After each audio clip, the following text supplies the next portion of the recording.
Sembra, sono felicissimo di vedere un ragazzo di 33 anni che diventa governatore di una regione importante come il Veneto, e questo ci rende tutti orgogliosi, sicuramente come veneti ma soprattutto anche come partito, perché stiamo investendo tanto sui giovani e la dimostrazione è che Alberto appunto porta a casa un grande risultato. Dopodiché sugli altri numeri dei partiti è ancora presto, ne parleremo sicuramente tra poco. Mi dispiace sicuramente vedere un'affluenza così bassa, dobbiamo tenere però in considerazione che qui in Veneto incide molto purtroppo anche il voto degli stranieri, che poi appunto dovrebbero tornare in Veneto a votare, ed è il 16% dell'elettorato, quindi sommando questo elettorato avremmo avuto un'affluenza superiore al 60%, quindi credo che su questo sarà un ragionamento da fare post elezioni per capire appunto come non falsificare il dato appunto dell'affluenza. A livello di lista Alleanza Nazionale sembra più avanti rispetto alla Lega,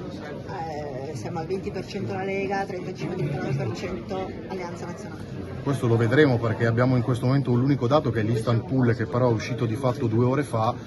I seggi sono molto positivi, però aspetteremo a commentare quando avremo dei dati sicuramente più certi. E le chiedo un'altra cosa, l'astensionismo ancora una volta è stato però l'altro grande non elettore. Ma su questo, come dicevo, è inciso molto, soprattutto qui in Veneto, la questione degli iscritti all'AIRE, ovvero di tutti quegli italiani all'estero che per ovvi motivi magari sono addirittura da più di 12 mesi che non tornano in Italia, e su questo credo che il governo, visto che è un tema nazionale, dovrà fare poi delle valutazioni una volta terminate le consultazioni.